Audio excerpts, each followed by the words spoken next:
அவர் சொன்னாலும் கேட்க மாட்டோம் என்கிறார்கள் என்று ஏசாயா தீர்க்கதரிசி வாயினால் சொல்லியிருக்கிறார். ஏசாயா 23 அதிகாரம் 11வது வசனம். ಹೌದು, ತೊದಲು ಮಾತಿನವರು ಅನ್ಯ ಭಾಷೆಗಳು ಇವರ ಮೂಲಕವಾಗಿ ಯೆಹೋವನು ಈ ಜನರ ಮಧ್ಯದಲ್ಲಿ ಮಾತನಾಡುವನು. ஜனங்களோடு பேச காத்துட்டு இருக்கிறார். அவர் பேசினாலும் நான் கேட்க மாட்டோம்ன்றாங்களாம். நீங்க எவ்வளவு வசனத்தை சொன்னாலும் நான் அந்நிய பாஷை பேச மாட்டேன். அந்நிய பாஷை பேசி தேவனை கொடுக்க முடியாது.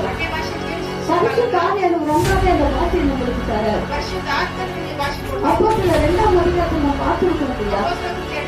1-4 வசனத்தை எல்லாருக்குமே தெரியும். அந்த வசனம் அந்த வசனத்துல சொல்லப்பட்டிருக்கிறது, வானத்திலிருந்து தடுவி